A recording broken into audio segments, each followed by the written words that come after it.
রাজধানীতে থেমে থেমে বৃষ্টি, চট্টগ্রাম ও সিলেটে বন্যার অবনতি, রাঙামাটি ও বাঁশখালীতে 4 জনের মৃত্যু, চট্টগ্রাম বোর্ডের আগামীকালের পরীক্ষা স্থগিত। দিনভর চট্টগ্রামের দুর্গত এলাকার খোঁজখবর নিয়েছেন প্রধানমন্ত্রী তারেক রহমান। প্রাকৃতিক দুর্যোগ মোকাবেলায় 10 দফা নির্দেশনা।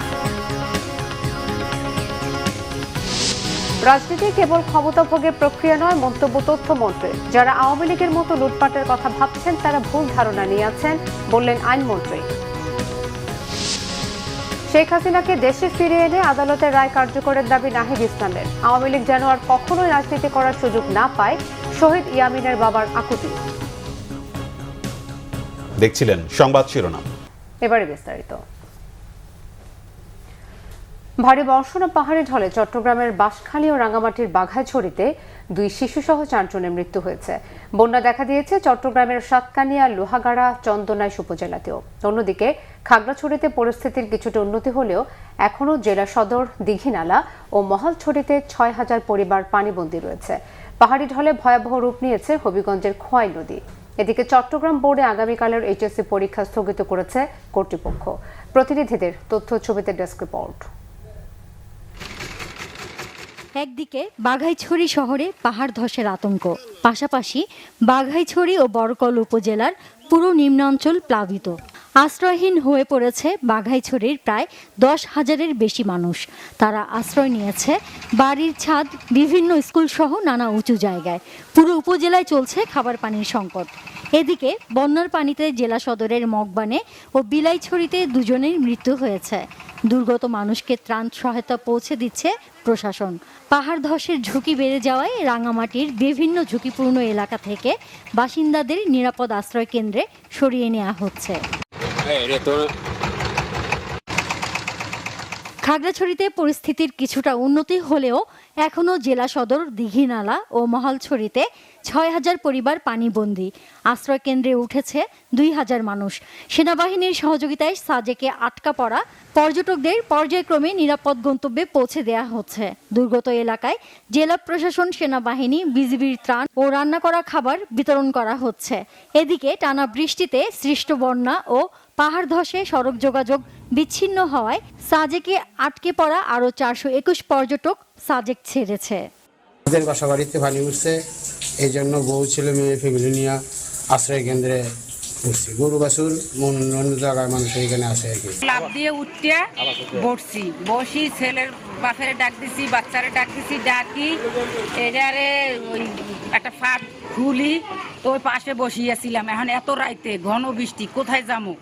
প্রবল বর্ষণ ও পাহাড়ি ঢলে চট্টগ্রামের বিভিন্ন উপজেলায় বন্যা দেখা দিয়েছে। সবচেয়ে বেশি ক্ষতিগ্রস্ত হয়েছে সাতকানিয়া, বাঁশখালী, লোহাগাড়া, চন্দনাইশ উপজেলা। এর মধ্যে সাতকানিয়া ও বাঁশখালী উপজেলায় প্রায় 50% এলাকা পানির নিচে তলিয়ে গেছে। পানিবন্দী হয়ে পড়েছে লাখো মানুষ। একই সাথে কৃষির ব্যাপক ক্ষয়ক্ষতি হয়েছে। সিলেট বিভাগে টানা কয়েকদিনের ভারী বর্ষণ ও উজান থেকে নেমে আসা পাহাড়ি ঢলে ভয়াবহ রূপ নিয়েছে খোয়াই নদী। হবিগঞ্জ সদর উপজেলার লস্করপুরের কালীগঞ্জ এলাকায় খোয়াই নদীর প্রতিরক্ষা বাঁধ ভেঙে লোকালয়ে বন্যার পানি ঢুকেছে। এতে অন্তত 10টি গ্রাম প্লাবিত হয়েছে। পানির প্রবল স্রোতে নিম্নাঞ্চলের বসতবাড়ি, রাস্তাঘাট ও ফসলি জমি তলিয়ে গেছে। হঠাৎ পানি ঢুকে পড়ায় চরম দুর্ভোগে পড়েছেন হাজারো মানুষ। স্থানীয়রা জানায়, বৃহস্পতিবার রাত 9টায় বাঁধের একটি অংশ ভেঙে যাওয়ার পর অল্প সময়ের মধ্যেই বন্যার পানি আশপাশের গ্রামগুলোতে ছড়িয়ে পড়ে। নিরাপদ স্থানে সরে যাচ্ছে মানুষ। এরই মধ্যে প্রশাসনের ঊর্ধ্বতন কর্মকর্তারা দুর্গত এলাকা পরিদর্শন করেছেন। পরে স্থানীয় একটি মাদ্রাসা থেকে মাইকিং করে প্লাবিত এলাকার বাসিন্দাদের দ্রুত আশ্রয় কেন্দ্র ও নিরাপদ স্থানে চলে যাওয়ার আহ্বান জানানো হয়। যাদের বাড়িঘর ইতিমধ্যে প্লাবিত হয়ে গিয়েছে তাদেরকে উদ্ধার করার জন্য ফায়ার সার্ভিস এবং জেলা প্রশাসনের সহযোগিতা উদ্ধার কার্যক্রম ত্বরান্বিত করা হয়েছে। জনগণ যাতে উৎকণ্ঠিত না হয়, ভীত না হয়, আতঙ্কিত না হয়, সেই জন্য আমরা জেলা প্রশাসনের পক্ষ থেকে মাইকিং করেছি। জেলা প্রশাসন তাদের সার্বিক সহযোগিতায় রয়েছে। Nazneen Akter, Bangla vision news desk. সকাল থেকেই মেঘে ঢাকা রাজধানীর আকাশ। থেমে থেমে কখনো হালকা, আবার কখনো ভারী বৃষ্টি হচ্ছে। নগরীর কোথাও কোথাও সৃষ্টি হয়েছে জলাবদ্ধতা।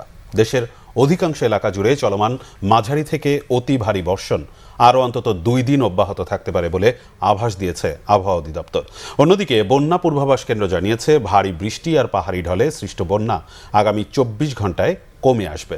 এ বন্যা দীর্ঘায়িত হওয়ার কোনো আশঙ্কা নেই। মুহিবুল্লাহ মুহিবের রিপোর্টে বিস্তারিত। বর্ষাকালের বৃষ্টি, ছুটির দিনে বাড়তি অলস সময় কাটানোর মতো বিলাসী উদযাপন অনেকের কাছেই। তবে জীবিকার তাগিদে যাদের বের হতে হয় তাদের কাছে অনেকটাই বিড়ম্বনার। আর রাজধানীতে বৃষ্টি মানেই জলাবদ্ধতা। গত কয়েকদিনের টানা বৃষ্টিতে রাস্তায় জল জমে ভোগান্তিতে নগরবাসী। বর্ষার মধ্যে ইনকামও কম আমাদের, এদিকে পানি হলে গাড়ি ঘোড়া চলাতে সমস্যা। বৃষ্টির কারণে ওই যে রাস্তায় পানি জমা থাকে, কাদা মারা এগুলো আর ইয়েতে যেখানে পানি জমা থাকে ওইখান দিয়ে দেন এই যে এখানে পানি জমা দিতে তখন তো সাইকেল নেওয়া যায় না। বৃষ্টি হলে 2 ফুট 3 ফুট পানি জমে যায়। তারপরে যে আপনার এখানে মানুষের যাতায়াতের সমস্যা হয়, অনেক গাড়ি যাইতে পারে না, গাড়ি বন্ধ হয়ে যায়, অনেক সময় অনেক গাড়ি বন্ধ হয়ে যায়। দেশের বিভিন্ন স্থানে বিচ্ছিন্নভাবে হালকা থেকে মাঝারি বৃষ্টি হতে পারে। গত 24 ঘন্টায় চট্টগ্রামে সর্বোচ্চ 211 মিলিমিটার বৃষ্টিপাত রেকর্ড করা হয়েছে। বৃষ্টিপাত চলমান থাকায় কক্সবাজার সহ পার্বত্য এলাকায় পাহাড় ধসের সতর্কতা বহাল রেখেছে আবহাওয়া অধিদপ্তর। আজকে যে অ্যানালাইসিস আছে এই ক্ষেত্রে আমরা দেখতে পাচ্ছি যে 11-12 তারিখ পরে বৃষ্টি অনেকটাই কমে যাবে। তবে যেহেতু এটা বর্ষাকাল, নর্মাল যে বৃষ্টি সেই বৃষ্টি হবে, এরকম এক্সট্রিম লেভেলে বৃষ্টি থাকবে না। এটা আমরা আশা করি 11-12 তারিখ পরে মোটামুটি অনেকটাই ক্লিয়ার হয়ে যাবে। এদিকে বন্যা পূর্বাভাস ও সতর্কীকরণ কেন্দ্র জানিয়েছে বর্তমানে পার্বত্য এলাকা এবং সিলেট বিভাগের 5টি নদীর 9টি পয়েন্টে পানি বিপদসীমার উপর দিয়ে প্রবাহিত হচ্ছে। তিস্তা নদী বিপদসীমার কাছাকাছি অবস্থান করছে। সার্বিকভাবে আগামী 2 দিন এসব এলাকার বন্যা পরিস্থিতি স্থিতিশীল থাকবে। এই মুহূর্তে আমাদের সাঙ্গু এবং মাতামুহুর নদী, যেটা মূলত বান্দরবান এবং কক্সবাজার জেলা দিয়ে প্রবাহিত হয়, সেখানে বিপদসীমার উপর অবস্থান করছে। পানি সমতল যদিও কমেছে, সেই সাথে আমার মৌলভীবাজার এবং হবিগঞ্জ জেলার মনু এবং হোয়াই নদী বিপদসীমার উপর অবস্থান করছে। আর কুশিয়ারা নদী 2টা পানি বিপদসীমার উপর অবস্থান করছে। আমাদেরকে আবহাওয়া অফিস বলছে যে বৃষ্টিপাত দ্রুতই ভারী বৃষ্টিপাত চলে যাচ্ছে। সো এই বন্যা দীর্ঘায়িত হওয়ার কোনো সম্ভাবনা এই মুহূর্তে নেই এবং অতি দ্রুতই পানিটা আবার নেমে যাওয়ার সম্ভাবনা রয়েছে।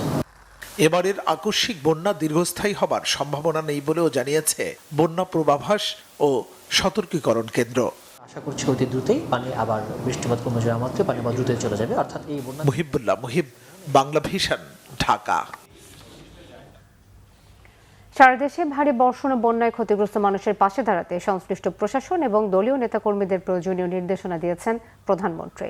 শুক্রবার সারাদিন তিনি বন্যা কবলিত ও বন্যায় ক্ষতিগ্রস্ত বিভিন্ন জেলার জেলা প্রশাসক, পুলিশ সুপার এবং সিভিল সার্জনদের সঙ্গে কথা বলে সার্বিক পরিস্থিতির খোঁজখবর নেন।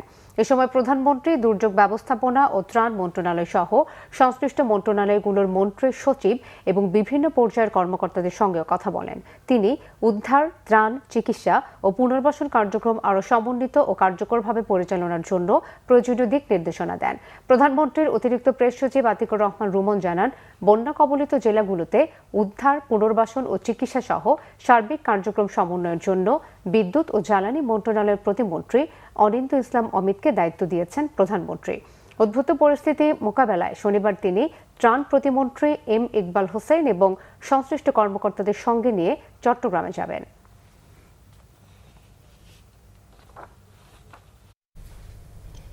চট্টগ্রাম বিভাগের বিভিন্ন জায়গায় দুর্যোগে হতাহতের ঘটনায় গভীরভাবে শোক প্রকাশ করেছেন প্রধানমন্ত্রী তারেক রহমান।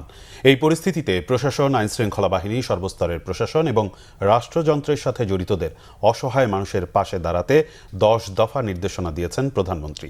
সরকারি বাংলা কলেজের প্রথম মিলন মেলা অনুষ্ঠানে প্রধানমন্ত্রীর উপদেষ্টা ও প্রধানমন্ত্রীর কার্যালয়ের মুখপাত্র মাহাদি আমিন এসব কথা জানান। তিনি জানান, সরকার এরই মধ্যে কক্সবাজার, চট্টগ্রাম, রাঙামাটি, বান্দরবান ও খাগড়াছড়ি জেলায় 1000-এর বেশি আশ্রয়কেন্দ্র চালু করেছে। এসব আশ্রয়কেন্দ্রে ভারী বৃষ্টিপাত, পাহাড়ি ঢল ও বন্যায় ক্ষতিগ্রস্ত 12,000-এরও বেশি মানুষ নিরাপদ আশ্রয় নিয়েছেন। মানুষের কষ্ট লাঘবে তাদের কাছে খাদ্য পৌঁছে দেয়া, বিশুদ্ধ পানি পৌঁছে দেয়া, স্যানিটেশন নিশ্চিতে কাজ করে যাচ্ছে সরকার।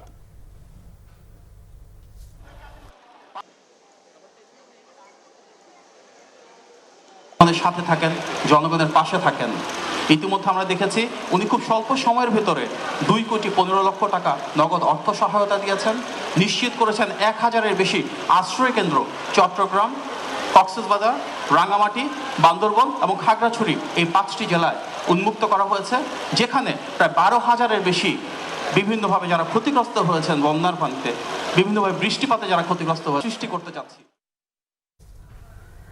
টানা বৃষ্টি ও পাহাড়ি ঢলে চট্টগ্রামের বিভিন্ন জেলায় বন্যায় প্রাণহানি ও ক্ষয়ক্ষতিতে গভীর উদ্বেগ প্রকাশ করেছেন বিরোধী দলীয় নেতা ও জামাত আমির ডাক্তার শফিকুর রহমান। সকালে চট্টগ্রাম শাহ আমানত আন্তর্জাতিক বিমানবন্দরে সাংবাদিকদের সঙ্গে মতবিনিময়কালে তিনি এই বিষয়ে উদ্বেগ প্রকাশ করেন। এ সময় রংপুর অঞ্চলের মানুষকে বন্যা ও নদী ভাঙনের দুর্ভোগ থেকে রক্ষা করতে দ্রুত তিস্তা মহাপরিকল্পনা বাস্তবায়ন জরুরি বলে মনে করেন জামাতের আমির। বাঁশখালীতে ক্ষতিগ্রস্ত এলাকা পরিদর্শন ও ত্রাণ বিতরণ করেন তিনি। বলেন, চট্টগ্রাম দেশের বাণিজ্যিক রাজধানী, কিন্তু সামান্য বৃষ্টি হলে নগরের বিভিন্ন এলাকায় পানি জমে যায়, মানুষের দুর্ভোগ বাড়ে, নালা নর্দমা উপচে পড়ে। এসব সমস্যার সমাধানের তাগিদ দেন তিনি। আমরা এই বিপন্ন মানুষের পাশে দাঁড়াবো, বিশেষ করে নিহত পরিবারগুলোর পাশে আমরা কিভাবে দাঁড়াতে পারি সেটা আমরা চিন্তা করছি, এবং বন্যা ক্ষতিগ্রস্ত এলাকায় যতটুকু পারি আমাদের পক্ষ থেকে দলীয় অবস্থান থেকে আমরা ত্রাণ কার্যক্রম পরিচালনার জন্য আমাদের সংশ্লিষ্ট সকল সংগঠনকে আমরা নির্দেশ দিয়েছি এবং কেন্দ্র থেকে আমরা এটা সমন্বয় করছি। তথ্য সম্প্রচার মন্ত্রী জহিরুদ্দিন স্বপন বলেছেন, যে রাজনৈতিক দল ক্ষমতায় যেতে চায় তাদের প্রমাণ করতে হবে রাজনীতি কেবলই ক্ষমতা ভোগ করার একটা প্রক্রিয়া নয়, জনগণের ভাগ্য পরিবর্তনের প্রক্রিয়া। বরিশাল বিশ্ববিদ্যালয়ের শহীদ রাষ্ট্রপতি জিয়াউর রহমানের ৪৫তম শাহাদাত বার্ষিকী উপলক্ষে মাসব্যাপী বৃক্ষরোপণ কর্মসূচির সমাপনী অনুষ্ঠানে তিনি এসব কথা বলেন। জহিরুদ্দিন স্বপন বলেন, প্রধানমন্ত্রী তারেক রহমান জনগণের ভাগ্য পরিবর্তনের কাজ করে যাচ্ছেন, তা প্রমাণ হয়েছে। জিয়াউর রহমান ফাউন্ডেশনের আয়োজনে আলোচনা সভা শেষে মন্ত্রী বিশ্ববিদ্যালয়ের ক্যাম্পাসে বৃক্ষরোপণ করেন। আইন, বিচার ও সংসদ বিষয়ক মন্ত্রী মোহাম্মদ আসাদুজ্জামান বলেছেন, অপরাধী যে দলের যত বড় নেতা হোক না কেন তার পরিচয় অপরাধী। ঝিনাইদহের শৈলকুপা উপজেলার স্বাস্থ্য কমপ্লেক্স মিলনায়তনে হাসপাতাল ব্যবস্থাপনা কমিটির সভায় প্রধান অতিথির বক্তব্যে তিনি কথা বলেন। আসাদুজ্জামান বলেন, দল ক্ষমতায় থাকলেও নেতাকর্মীদের এমন কোনো সুযোগ সুবিধা দেওয়া হবে না যা সরকারের বদনাম হয়। হুঁশিয়ারি দিয়ে আইনমন্ত্রী বলেন, দীর্ঘদিন আওয়ামী লীগ ক্ষমতায় থেকে লুটপাট করেছে। কেউ যদি একই কাজ করার চেষ্টা করে তবে তারা ভুল ধারণা পোষণ করছে। কিন্তু আমি যেখান থেকে কোরিয়ান ভাষা শিক্ষা দিয়ে আমরা কোনো সিন্ডিকেট চাই না। আমরা ক্ষমতায় আছি, নিশ্চয়ই আমার নেতা কর্মীরা সুবিধা পাবে, কিন্তু এমন সুবিধা আমরা দেব না যে সুবিধা সরকারের বদনাম করে বেড়ায়। একজন চাঁদাবাজ হাসপাতালে এসে যদি চাঁদাবাজি করে সেটা তার ব্যক্তির লাভ হতে পারে, কিন্তু এই চাঁদাবাজের কারণে আমার সরকারের উপরে যে কালিমা লিখতে হবে সেই কালিমা সরকার নেবে না। শেখ হাসিনাকে দেশে ফিরিয়ে এনে তার ফাঁসির রায় কার্যকরের আহ্বান জানিয়েছেন জাতীয় নাগরিক পার্টির আহ্বায়ক নাহিদ ইসলাম। বিকেলে কাকরাইলে আইডিবি ভবনে আন্তর্জাতিক MSME দিবসের আলোচনায় তিনি বলেন, জনগণ চায় শেখ হাসিনা দেশে ফিরুক ফাঁসির রায় কার্যকর করার জন্য। এর বাইরে অন্য কোনো উদ্দেশ্যে দেশে ফিরলে জুলাই আন্দোলনে অংশগ্রহণকারীরা মোকাবেলা করতে প্রস্তুত আছে। নাহিদ ইসলাম আরও বলেন, রাজনৈতিক সংস্কার নিশ্চিত করতে না পারলে অর্থনীতিরও সংস্কার হবে না, কিন্তু বর্তমান সরকার সংস্কারের কিছুই করেনি। ফ্যামিলি কার্ড দিয়ে সরকার একটা নির্ভরশীল জনগোষ্ঠী তৈরি করছে বলে মন্তব্য করেন এনসিপির আহ্বায়ক।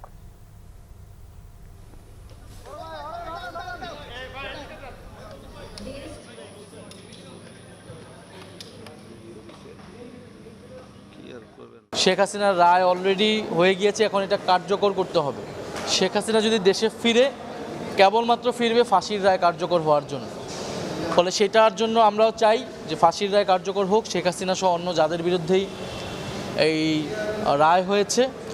এবং শেখ হাসিনা নিজস্ব সিদ্ধান্ত নেওয়ার কোনো এখতিয়ারই নেই, স্বাধীনতাও নেই। দিল্লি থেকে তাকে যতটুকু পারমিশন দেওয়া হয় সে অনুযায়ী সে কথা বলেন। ফলে শেখ হাসিনা আসবেন কি আসবেন না, কিভাবে আসবেন, বিচার হবে কিনা, এটা মূলত দিল্লির সাথে সিদ্ধান্ত। ঢাকার সাথে দিল্লির কূটনৈতিক রাজনৈতিক বোঝাপড়াই উপর এটা নির্ভর করবে। জাতীয় নাগরিক পার্টির উত্তরাঞ্চলের মুখ্য সমন্বয়ক সার্জিস আলম বলেছেন, আগামীতে দলের লড়াই হবে না, লড়াই হবে জালিম আর মজলুমের, শাসক আর শোষিতের মধ্যে। নাটোরে মাদ্রাসা মোড়ে জুলাই পদযাত্রা শেষে সংক্ষিপ্ত সমাবেশে তিনি এসব কথা বলেন। সার্জিস আলম বলেন, দেশে কারা চাঁদাবাজি, জমি দখল ও ক্ষমতার অপব্যবহার করছে, মাদক ব্যবসায়ীদের কারা পেছন থেকে সন্ত্রাসী কার্যক্রমের আশ্রয় প্রশ্রয় দিচ্ছে, তাদেরকে চিরতরে বয়কট করে ভালো পক্ষকে বেছে নেওয়ার সিদ্ধান্ত নিতে হবে। এর আগে নাটোর শহরের আলাইপুর উত্তরা সুপার মার্কেটের সামনে থেকে পদযাত্রার নেতৃত্ব দেন সার্জিস আলম। আগামীতে আমাদের যে লড়াই, এই লড়াইটা দলের লড়াই হবে না, এই লড়াইটা হবে জালিম আর মজলুমের মধ্যে লড়াই। এই সময়ে কারা চাঁদাবাজি করছে, জমি দখল করছে, ক্ষমতার অপব্যবহার করছে, মাদক ব্যবসায়ীদের আশ্রয় দিচ্ছে, কারা পিছন থেকে সন্ত্রাসী কার্যক্রমের আশ্রয় প্রশ্রয় দাতা হচ্ছে, তাদেরকে চিরতরে আমাদেরকে বয়কট করে তার বিপরীতে ভালো পক্ষটাকে আমাদের বেছে নিতে হবে। জুলাই 24-এর গণঅভ্যুত্থানের ইতিহাসে 10 জুলাই ছিল আন্দোলনের গতি বদলে যাওয়ার একটি গুরুত্বপূর্ণ দিন। সরকারি চাকরিতে কোটা সংস্কারের দাবিতে শুরু হওয়া বৈষম্য বিরোধী ছাত্র আন্দোলন সেদিন দেশ জুড়ে আরও বিস্তৃত হয়।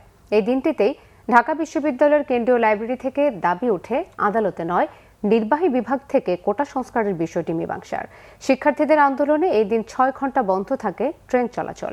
জুলাই আন্দোলনে প্রিয়জন হারানোর বেদনাবিধ স্মৃতি নিয়ে ন্যায় বিচারের অপেক্ষায় শহীদ পরিবার। মহিবুল্লাহ মহিবের রিপোর্টে বিস্তারিত। 24-এর এই দিনে বৈষম্য বিরোধী ছাত্র আন্দোলন ঘোষিত দিনব্যাপী অবরোধ কর্মসূচিতে কার্যত অচল হয়ে যায় ঢাকা শহরের প্রধান 3টি সড়কের বিভিন্ন মোড়ে অবস্থান নেয় বৈষম্য বিরোধী ছাত্র আন্দোলনের শিক্ষার্থীরা। বাংলা ব্লকের কর্মসূচিতে স্থবির হয়ে যায় পুরো দেশ। এদিন ঢাকা বিশ্ববিদ্যালয়ের কেন্দ্রীয় লাইব্রেরির সামনে থেকে কোটা সংস্কারের এক দফা আদায়ে সারা দেশে অর্ধ দিবস বাংলা ব্লকেট কর্মসূচি চলমান রাখার ঘোষণা আসে। জুলাইয়ের দিন যত গড়াতে থাকে ততই যেন বাড়তে থাকে লাশের মিছিল। সারা দেশে শুরু হয় গণগ্রেফতার, বন্ধ হয়ে যায় শিক্ষা প্রতিষ্ঠানগুলোর স্বাভাবিক কার্যক্রম। 18 জুলাই সাভারে পুলিশের এপিসি কার থেকে গুলিবিদ্ধ ইয়ামিনের লাশ টেনে হিচড়ে ফেলে দেওয়ার সেই দৃশ্য দেশে বিদেশে তৈরি করে সরকারের প্রতি তীব্র ক্ষোভ। ছেলে হারানোর শোক এখনো সইতে পারছেন না শহীদ পিতা মহিউদ্দিন। তার মতে গণঅভ্যুত্থান বা বিপ্লব কখনোই সংবিধান মেনে হয় না, তবে একটি অভ্যুত্থানে মানুষের সমর্থনের একমাত্র মাপকাঠি গণভোট। সেই গণভোট বাস্তবায়নে গড়িমসির সমালোচনা করেন তিনি। এখন এই বিপ্লবটাকে বৈধ, তার জন্যই আমরা জনগণের কাছে গেছি, সেটাই হচ্ছে হ্যাঁ ভোট।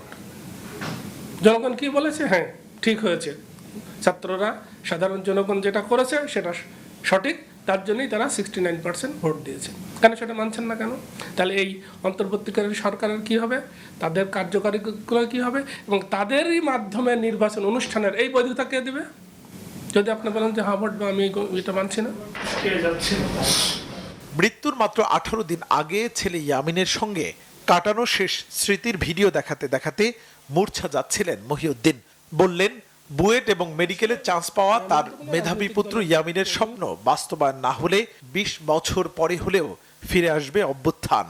এই আন্দোলনটা হয়েছিল আমার বিবেচনায় এই জেনারেশনের মধ্যে অ্যান্টি ইন্ডিয়ান, অ্যান্টি ফ্যাসিজম অর্থাৎ অ্যান্টি আওয়ামী লীগ এবং প্রো বাংলাদেশ, প্রো ইসলাম, এর কোনোটাই এখন আমরা ওইভাবে আর দেখতে পাচ্ছি না। সেই অন্তর্বর্তী সরকারই বলেন বা বর্তমান বিএনপি সরকারই বলেন, তারা যদি এখানে আপোষ করে, আমি মনে করি এরকম বিপ্লব, এরকম অভ্যুত্থান আবার হয়তো আসবে। সেটা 10 বছর হতে পারে, 20 বছর হতে পারে, কারণ আন্দোলন তো মুখের কথাই বিপ্লব হয় না, মুখের কথাই অভ্যুত্থান হয় না। এটা একটা সাইজ, একটা সময়, একটা প্রেশার তৈরি হতে হয় সমাজের মধ্যে। ক্ষমতাচ্যুত আওয়ামী লীগ আর কখনো যেন এদেশে রাজনীতি করার সুযোগ না পায়, সে ব্যাপারে সবাইকে ঐক্যবদ্ধ থাকার আহ্বানও জানান এই শহীদ পিতা। মুহিবুল্লাহ মুহিব, বাংলা ভিশন, ঢাকা। আন্তর্জাতিক অপরাধ ট্রাইব্যুনাল থেকে ক্ষমতাচ্যুত পলাতক শেখ হাসিনার বক্তব্য প্রচারে নিষেধাজ্ঞা দেওয়ার প্রেক্ষিতে তার কোনো বক্তব্য গণমাধ্যম বা সামাজিক মাধ্যমে প্রচার বা প্রকাশ না করার জন্য বিশেষভাবে অনুরোধ জানানো হয়েছে। সন্ধ্যায় তথ্য অধিদপ্তর থেকে গণমাধ্যমে পাঠানো এক বিজ্ঞপ্তিতে এ তথ্য জানানো হয়। বাংলাদেশের প্রচলিত আইন অনুযায়ী কোনো আদালতের সাজাপ্রাপ্ত পলাতক অপরাধীর কোনো ধরনের বক্তব্য, সাক্ষাৎকার, অডিও ভিডিও, ভাষণ গণমাধ্যমে প্রচারের ব্যাপারে আইনগত নিষেধাজ্ঞা থাকায় দেশের আইন শৃঙ্খলা রক্ষার স্বার্থে ও আদালতের নির্দেশনার প্রতি সম্মান জানিয়ে পলাতক শেখ হাসিনার কোনো প্রকার ভাষণ, বিবৃতি বা বক্তব্য সরাসরি কিংবা ধারণকৃত অবস্থায় টেলিভিশন, বেতার, সংবাদপত্র, নিউজ পোর্টাল বা সামাজিক মাধ্যমে প্রচার বা প্রকাশ না করার জন্য বিশেষভাবে অনুরোধ জানানো হয়। সরকার প্রত্যাশা করে দেশের সকল গণমাধ্যম, সংশ্লিষ্ট অংশীজন এবং নাগরিকবৃন্দ প্রচলিত আইন ও আদালতের নির্দেশনার প্রতি যথাযথ শ্রদ্ধা প্রদর্শন করবেন এবং তা প্রতিপালনে সর্বাত্মক সহযোগিতা প্রদান করবেন। উন্নয়ন ও প্রকৃতি একসাথে হাতে হাত রেখে চলবে, এমন মন্তব্য করেছেন পরিবেশ, বন ও জলবায়ু পরিবর্তন মন্ত্রী আব্দুল আওয়াল মিন্টু। তিনি বলেন, বাংলাদেশকে এমনভাবে গড়ে তুলতে হবে যেখানে উন্নয়ন হবে প্রকৃতির সাথে সহাবস্থানে।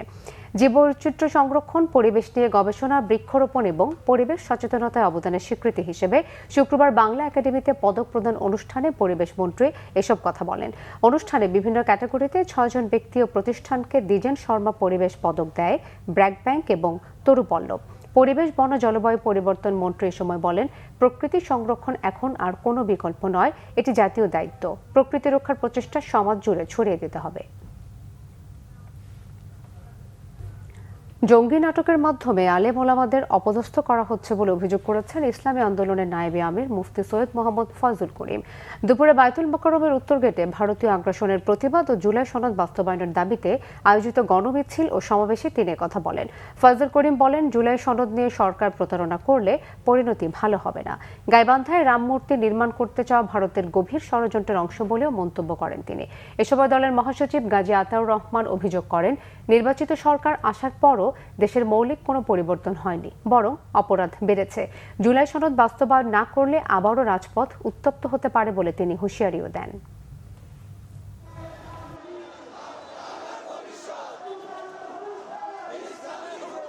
আজকে বাংলাদেশ সরকারকে বলবো, বহুত বুক ভরা আশা নিয়ে মানুষ আপনাকে ক্ষমতা বসিয়েছে, কিন্তু খবরদার, যিনি মানুষের সাথে জনগণের সাথে প্রতারণা করেন, তামাশা করেন, তার বাংলাদেশের মানুষ 47 রক্ত দিয়েছে, 71 রক্ত দিয়েছে, বারবার রক্ত দিয়েছে, 24 রক্ত দিয়েছে, আবারও রক্ত দিয়ে আপনার সমস্ত ধ্বংসাত্মক কার্যক্রম থেকে মানুষ ফিরিয়ে দিবে ইনশাআল্লাহ। টানা কয়েকদিনের বৃষ্টির প্রভাবে রাজধানীর কাঁচা বাজারে বেশিরভাগ সবজির দাম বেড়েছে। সেই সঙ্গে বাড়তি ব্রয়লার সহ বিভিন্ন ধরনের মুরগির দামও। তবে খুব একটা হেরফের দেখা যায়নি মাছের বাজারে। এদিকে আবারও বাজারে দেখা দিয়েছে ভোজ্য তেলের সংকট। মেজবা রহমানের রিপোর্ট। টানা বৃষ্টির প্রভাব সবচেয়ে বেশি পড়েছে সবজির বাজারে। প্রতিদিনই বাড়ছে দাম। মানবেদের টমেটো বিক্রি হচ্ছে 300 টাকা কেজিতে, কাঁচামরিচ 160 টাকায়। টানা বৃষ্টি আর কদিন হয় দাম বাইরে যাবে, মোটামুটি দাম কমতি আছে। তারপরে টমেটো, শসা, গাজর, কাঁচামরিচ এগুলোর দাম বাড়তি, 10-20 টাকা বেশি। বৃষ্টির প্রভাব পড়েছে মুরগির বাজারেও। সপ্তাহের ব্যবধানে ব্রয়লার মুরগির দাম কেজিতে প্রায় 20 টাকা বেড়ে বিক্রি হচ্ছে 190 থেকে 200 টাকায়। বাড়তি দামে বিক্রি হচ্ছে সোনালী ও দেশি মুরগিও। আর আগের মতোই প্রতি কেজি 800 টাকায় বিক্রি হচ্ছে গরুর মাংস। মুরগি গত সপ্তাহে ব্রয়লার মুরগি ছিল 165-70 টাকা, আর এই সপ্তাহ ব্রয়লার মুরগি 190 টাকা, আর সোনালী মুরগি 350 টাকা। গত সপ্তাহ এরকম ছিল, এই সপ্তাহ 350-40 এরকম বিক্রি হইতেছে। কেজি বিক্রি করতেছে 800 টাকা। বৃষ্টির কারণে কাস্টমার কম। আগে আমরা একটু কমই বিক্রি করতেছি। আগে বিক্রি করতাম 850, এখানে বিক্রি করতেছি 800 টাকা। তবে স্বস্তি আছে মাছের বাজারে। বেশিরভাগ মাছ আগের দামে বিক্রি হচ্ছে। তবে বৃষ্টি অব্যাহত থাকলে দাম বাড়ার আশঙ্কা করছেন ব্যবসায়ীরা। মাছের দাম ঘাটে বেশি, কিন্তু বাজারে বিকতেছে না। বাজারে বিকে কম, ঘাটে বেশি, ঘাট চড়া, কিন্তু বাজারে কাস্টমার নেই। এদিকে আবারও বাজারে দেখা দিয়েছে সয়াবিন তেলের সংকট। অনেক দোকানে মিলছে না বোতলজাত সয়াবিন তেল। এর পরিবর্তে তুলনামূলক বেশি দামে বিক্রি হচ্ছে ক্যানোলা তেল। বাংলাদেশে কোম্পানিগুলা মধ্যে সিটি গ্রুপ সবচেয়ে ভালো তেল করতো বাজারের মধ্যে, তারা দিত 30+% তেল তারা সরবরাহ করতো। ইদারিং দেখতেছি তাদের যে অবস্থা, তারা কিন্তু তেল সরবরাহ করতে পারছে না। দাম বাড়ার সবচেয়ে বেশি চাপে পড়েছেন সাধারণ ক্রেতারা। নিত্যদিনের বাজারের খরচ বাড়ায় হিমশিম অবস্থা তাদের। এখন বাজারের দাম, তরিতরকারির দামটা একটু বেশি, আর সিজনটাও ওরকম না। এখন বর্তমানে যে সিজন, এই সিজনে তরিতরকারিটা কম হয়, যার কারণে একটু দামটা বেশি। কক মুরগি নিলাম 360 টাকা কেজি। গত পরশুদিন নিচে ফার্ম 180 করে, এখন 200 টাকা করে বিক্রি করতেছি ওনারা। দামের লাগাম টেনে ধরতে বাজার মনিটরিংয়ের দাবি সাধারণ মানুষের। মিসবা রহমান, বাংলাভিশন, ঢাকা। নরসিংদীর মেথিকান্দা রেল স্টেশনে হামলা ও লুটপাটের শিকার বাক প্রতিবন্ধী বৃদ্ধা ববি বেগমের মৃত্যুর ঘটনায় জড়িত 6 জনকে গ্রেফতার করেছে র্যাব। শুক্রবার প্রেস ব্রিফিংয়ে জানানো হয়, বৃদ্ধার কাছে সঞ্চিত অর্থ লুট করতেই ওই নারীকে হত্যা করে মাদকাসক্তরা। রিপোর্ট ফজলে রাব্বির। জনমদুখী ববি বেগম 70 বছর বয়সে রোগশোক জরাজীর্ণ শরীর নিয়ে বাক প্রতিবন্ধী এই নারী নিঃসঙ্গ জীবনযাপন করতেন নরসিংদীর মেদিকান্দা রেল স্টেশনে। গত 4 জুলাই মধ্যরাতে ঘুমিয়েছিলেন স্টেশনের একটি পরিত্যক্ত ঘরে। সেখানেই দুর্বৃত্তরা নির্মমভাবে আহত করে তাকে। সেই ঘটনায় ব্যাপক প্রতিক্রিয়া সৃষ্টি হয় দেশ জুড়ে। এই ঘটনার 4 দিন পর চিকিৎসাধীন অবস্থায় মৃত্যু হয় ওই নারীর। শুক্রবার রাজধানীর কারওয়ান বাজারে র্যাব মিডিয়া সেন্টারে এক সংবাদ সম্মেলনে র্যাব জানায়, ভুক্তভোগী ওই বৃদ্ধার জমানো টাকা ছিনিয়ে নিতেই এই হত্যাকাণ্ড চালায় দুর্বৃত্তরা। আমরা যেটা জানতে পেরেছি যে ওনার কাছে যে কিছু টাকা সঞ্চিত ছিল, এটা আসলে ওখানে যাদেরকে আমরা গ্রেফতার করেছি তারা জানতে পারে, এবং এই 5 জনের মধ্যে 3 জনের পূর্বে মাদক সেবনের মামলা রয়েছে, অর্থাৎ তারা মাদকাসক্ত। তো ধারণা করা যেতে পারে হয়তো যেহেতু তারা মাদকাসক্ত, এই জন্য তাদের হয়তো বা টাকার প্রয়োজন ছিল। আর তারা যেহেতু জেনে যায় যে এই বৃদ্ধা মহিলার কাছে টাকা রয়েছে এবং উনি তো কথা বলতে পারেন না, উনি বাক প্রতিবন্ধী, যার কারণে এই টাকা নেওয়ার উদ্দেশ্যেই তার উপর হামলা করে বলে ধারণা করা যায়। র্যাব জানায়, পরে এই ঘটনার তদন্তে নেমে নরসিংদী ও ব্রাহ্মণবাড়িয়া থেকে 6 জনকে গ্রেপ্তার করা হয়। প্রথমে আমরা 3 জনকে গ্রেপ্তার করি নরসিংদী জেলা থেকে। 2 জন ওই ঘটনাস্থল অর্থাৎ নরসিংদী এলাকায় ছিল না। পরবর্তীতে তারা ব্রাহ্মণবাড়িয়ার নবীনগর উপজেলাতে চলে যায়। তখন আমরা আমাদের র্যাব 9-এর সহায়তায় ব্রাহ্মণবাড়িয়া থেকে গ্রেফতার করি। পরবর্তীতে তাদেরকে আমরা রেলওয়ে পুলিশ ভৈরব থানায় হস্তান্তর করেছি এবং তদন্ত কার্যক্রম চলমান আছে। সংবাদ সম্মেলনে জানানো হয়, রেল স্টেশনগুলোতে সকল প্রকার অপরাধমূলক কর্মকাণ্ড নির্মূলে কাজ করছে র্যাব। যাবতীয় আইন শৃঙ্খলা পরিস্থিতি সার্বক্ষণিকভাবে মনিটরিং করার জন্য কিন্তু বাংলাদেশ রেলওয়ে পুলিশ আছে। ফজলে রাব্বি, বাংলাভিশন, ঢাকা।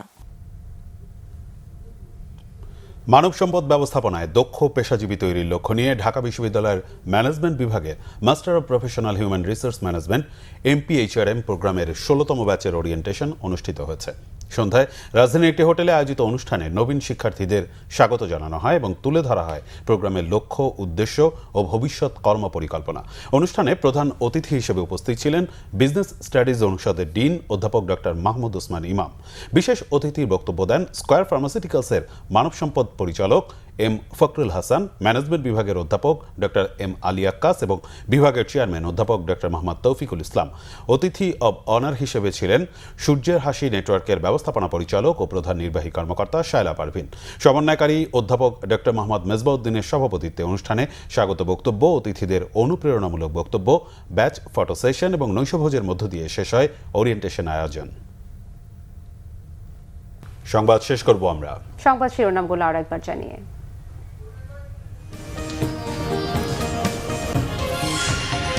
রাজধানীতে থেমে থেমে বৃষ্টি, চট্টগ্রাম ও সিলেটে বন্যার অবনতি, রাঙামাটি ও বাঁশখালীতে 4 জনের মৃত্যু, চট্টগ্রাম বোর্ডের আগামীকালের পরীক্ষা স্থগিত। দিনভর চট্টগ্রামের দুর্গত এলাকার খোঁজখবর নিয়েছেন প্রধানমন্ত্রী তারেক রহমান, প্রাকৃতিক দুর্যোগ মোকাবেলায় 10 দফা নির্দেশনা।